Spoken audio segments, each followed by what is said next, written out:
മതപരിവർത്തനം ആരോപിച്ച് മധ്യപ്രദേശിൽ 2 പാസ്റ്റർമാരെ അറസ്റ്റ് ചെയ്തു. ഗുണ ജില്ലയിലെ മോഹൻപൂർ കുർദ് ഗ്രാമത്തിലാണ് സംഭവം. ബജ്രംഗ് ദൾ പ്രവർത്തകന്റെ പരാതിയിൽ ഉത്തം വരേല, വികാസ് ബരേല എന്നിവരെയാണ് അറസ്റ്റ് ചെയ്തത്. പ്രാഥമിക അന്വേഷണം നടത്തിയ ശേഷമാണ് എഫ്ഐആർ രജിസ്റ്റർ ചെയ്തതെന്ന് പോലീസ് പറയുന്നു. റഷീദ് ഒരിക്കൽ കൂടി ചേരുകയാണ്. റഷീദ്, എന്താണ് സംഭവത്തിന് ആസ്പദമായ കാര്യം?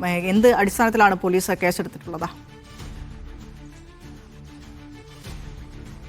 വിനിഷ, മതപരിവർത്തനം ആരോപിച്ചുകൊണ്ട് ബജ്രംഗ് ദൾ നൽകിയിട്ടുള്ള പരാതിയിലാണ് ഇപ്പോൾ മധ്യപ്രദേശ് പോലീസ് നടപടി സ്വീകരിച്ചിരിക്കുന്നത്. 2 ക്രൈസ്തവ പാസ്റ്റർമാർക്കെതിരെയാണ് ഇപ്പോൾ നടപടി. 2 പേരെയും പോലീസ് അറസ്റ്റ് ചെയ്തിരിക്കുകയാണ്. മതപരിവർത്തനം നടത്തി എന്നുള്ളതാണ് പ്രധാനമായും ഈ പരാതിയിൽ ഉന്നയിക്കുന്നത്. രോഗശാന്തിക്കും സാമ്പത്തിക സഹായവും വാഗ്ദാനം ചെയ്തുകൊണ്ടാണ് മതപരിവർത്തനത്തിലുള്ള ഈ നടപടികൾ ഇരു ആളുകളുടെയും ഭാഗത്ത് ഉണ്ടായിരുന്നത്. അതോടൊപ്പം മാംസമടക്കം ഇവർ നൽകിയിട്ടുണ്ടായിരുന്ന ഈ ചടങ്ങുകളിൽ വിതരണം ചെയ്തു എന്നുള്ള ആരോപണം കൂടി ബജ്രംഗ് ദൾ ഈ പരാതിയിൽ ഉന്നയിക്കുകയും ചെയ്തിട്ടുണ്ട്. ഗുണ ജില്ലയിലെ മോഹൻപൂർ കുർദ് ഗ്രാമത്തിലാണ് ഈ സംഭവം ഉണ്ടായിരിക്കുന്നത്. കഴിഞ്ഞ ദിവസമാണ് ഇരുവരെയും അറസ്റ്റ് ചെയ്തിരിക്കുന്നത്. ഉത്തം ബരേല, വികാസ് ബരേല ഇങ്ങനെ 2 പാസ്റ്റർമാരെയാണ് ഇപ്പോൾ അറസ്റ്റ് ചെയ്തിരിക്കുന്നത്. ഇവരെ പ്രാഥമികമായി അന്വേഷണം ആരംഭിച്ചിട്ടുണ്ട് എന്നും ഇവർക്കെതിരെ എഫ്ഐആർ രജിസ്റ്റർ ചെയ്തിട്ടുണ്ട് എന്നുള്ള കാര്യമാണ് ഇപ്പോൾ മധ്യപ്രദേശ് പോലീസ് വ്യക്തമാക്കിയിരിക്കുന്നത്. നമുക്കറിയാം, ഉത്തരേന്ത്യൻ സംസ്ഥാനങ്ങളിൽ സമാനമായിട്ടുള്ള രീതിയിലൊക്കെ തന്നെ ഈ ക്രൈസ്തവ വിഭാഗത്തിൽപ്പെട്ട ആളുകൾക്കെതിരെ ബജ്രംഗ് ദൾ പരാതി നൽകുകയും വലിയ ആക്രമണങ്ങൾ ഉണ്ടാവുകയും ചെയ്യുന്നു എന്നുള്ളതാണ് ഏറെ പ്രധാനപ്പെട്ട. എന്തായാലും മധ്യപ്രദേശിലാണ് ഇപ്പോൾ